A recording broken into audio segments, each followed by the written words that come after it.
pushing and a pulling in the great big harbor, in the great big world is so much fun. So many brand new things to discover. Waking with the sun, gotta get the job done. Oh, Theodore and Emily, Vodak, Hank and George, and the harbor master too.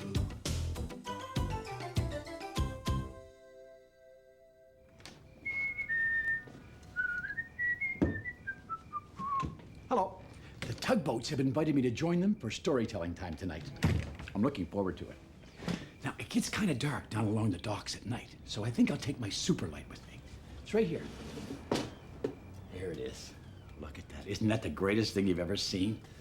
I can hardly wait to show it to the tugboats. Oh, what do you know about that? My super light doesn't seem to have any light. It's not working, you know? And the tugboats are waiting for me so they can begin storytelling time. You know, there is a story we could tell.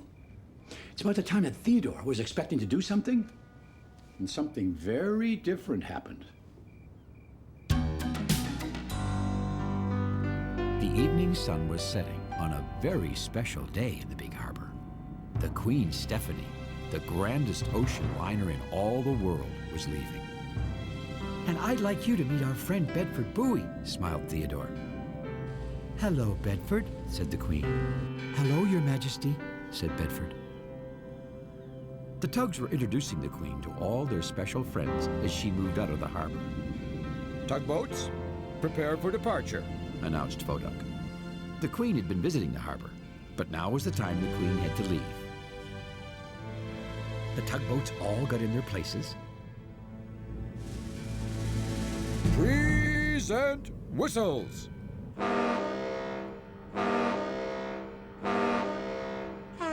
3 toots will do, Hank. I really enjoyed my visit to the Big Harbor, said the Queen. Thank you all very much indeed for your help. You were splendid. Splendid, repeated Theodore, smiling at Hank. Even the Queen's words seemed special. Where will you go next, Your Majesty? Said George. Parkwalk Harbor, replied the Queen. I understand they're famous for their cheese. Cheese, repeated Hank, enchanted. The Queen was going on a tour of nearby harbors. She would be coming back to the Big Harbor before she sailed for her home across the ocean. I shall see you all again soon, called the Queen. And then, with a deep blast of her mighty horn, she bid a final farewell. The tugboats floated there a long time in the warm summer night, watching the Queen Stephanie sail away into the distance. The sight of her seemed to catch them in a magical spell. She's the greatest, said Theodore quietly. the grandest, agreed Emily. The best and the brightest, declared Vodak. The biggest, blared George. She's splendid, shouted Hank. The tugboats all let out their breaths softly. Seeing the Queen disappear over the edge of the ocean was just like seeing the second setting of the sun that day. It seemed like forever, but the day of the Queen Stephanie's return finally arrived. As the tugboats sailed out to meet Her Majesty, they all seemed to have a little extra pep in their propellers. When they arrived at the harbor entrance, there was no sign of the Queen.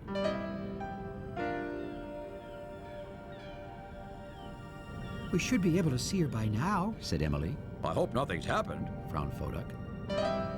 I can't wait to see the Queen again, said Theodore. I hope she brought cheese, shouted Hank. Someone's coming, called George.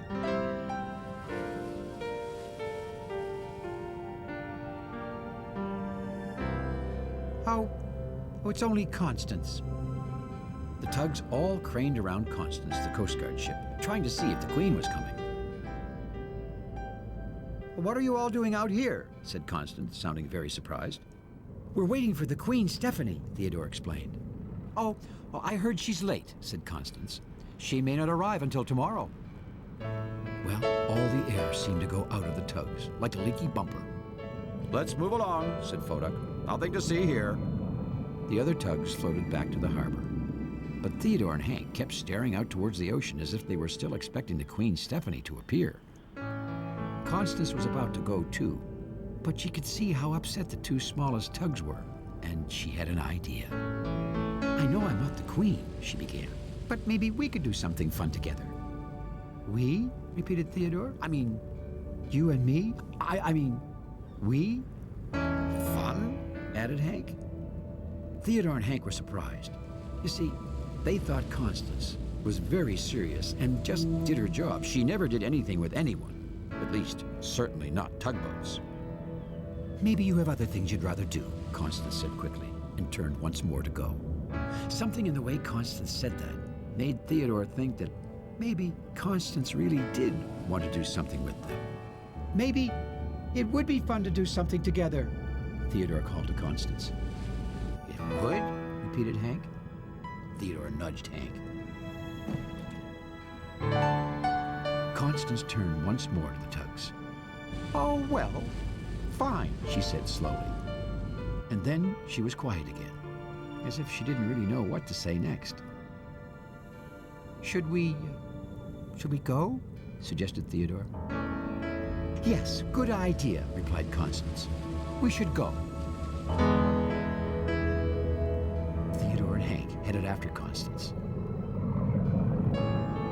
It won't be like the Queen, Hank said quietly. Constance isn't grand and great and splendid. Well, Theodore didn't say anything, but inside, he was thinking the same thing. Theodore and Hank followed Constance quietly along the coast.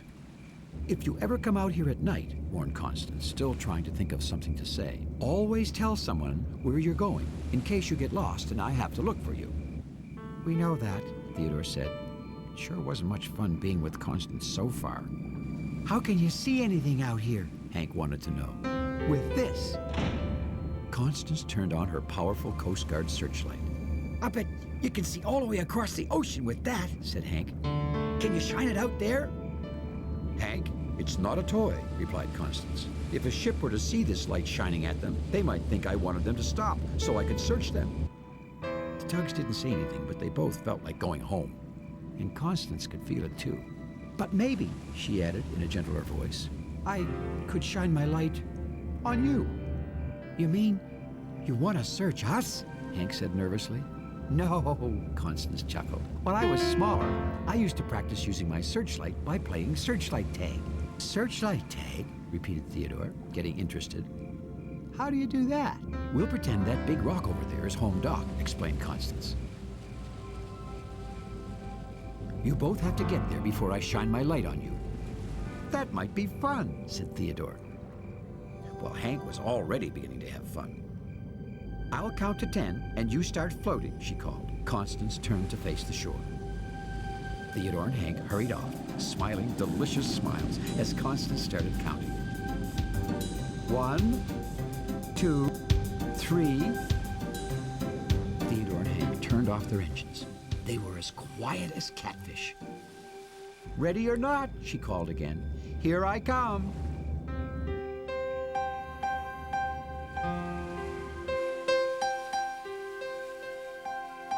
Constance shined her light here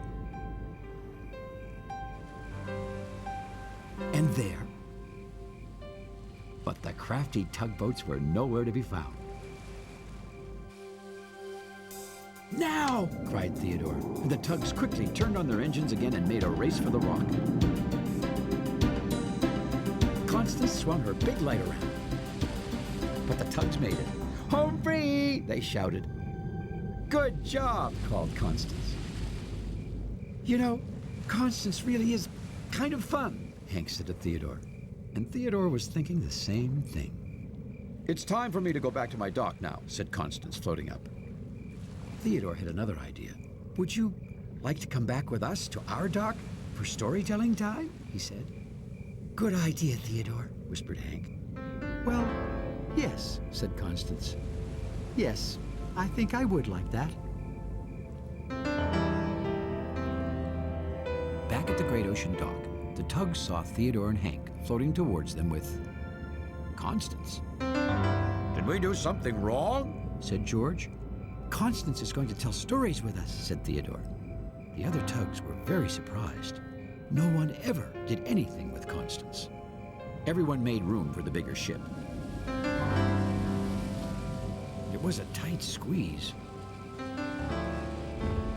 "Sorry," said Constance, bumping a little as she found a place. At first, no one said anything. It felt strange having a Coast Guard ship at storytelling time. "Constance tagged us with her searchlight," Hank said suddenly. "You?" repeated Emily, surprised. "And Constance?" "It was a lot of fun," Theodore spoke up. "Tell them about it, Constance," said Hank. "That's what we do at storytelling time." "I have an even better story," said Constance, "about the time I captured a pirate ship." Oh, that sounds very interesting, said Fodak. Yes, tell us that one, said Emily. The tugs all moved very close to listen, and Constance cleared her throat. "It was a dark and stormy night," she began. Just then, the dispatcher turned to them. "I have just received word," he announced, "that the Queen Stephanie is finally arriving." Theodore and Hank realized that they were having so much fun with Constance, they'd forgotten all about the Queen. "You may all go out and welcome her if you'd like," added the dispatcher. Everyone set off right away, their engines pounding with excitement. Almost everyone. "Aren't you coming too?" Theodore called to Constance. "You really don't need me out there," Constance replied. "No, we don't need you," said Theodore, "But we'd really like you to come." "Yes," agreed George. "Of course," smiled Emily. "With us," added Hank. "There's always safety in numbers," said Fodak.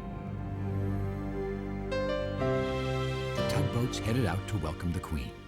They could see Her Majesty's lights blazing gloriously in the night. Constance shined her searchlight at the sky so the great ship would see them coming.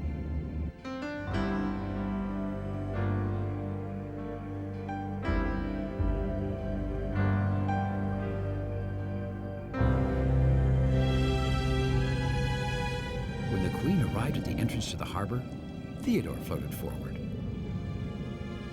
"Would you like to meet another special friend of ours?" he said. The tugs moved aside to let Constance float forward. "Hello," said the Queen. "Hello," said Constance very quietly. "This is Constance," smiled Theodore. "She's our Coast Guard ship." "Constance was telling us about a pirate ship," said Hank. "Oh, I'd like to hear about that too," said the Queen.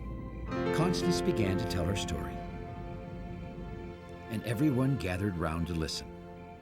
Somehow, Theodore didn't know exactly why, but just then, it seemed that that night everyone would have wonderful stories to tell.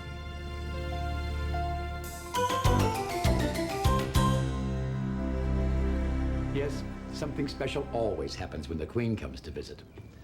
And right now, I'm supposed to be visiting the tugs, but, well, I won't be able to see anything with this super light. I know what I can do. I can use my trusty pocket flashlight instead.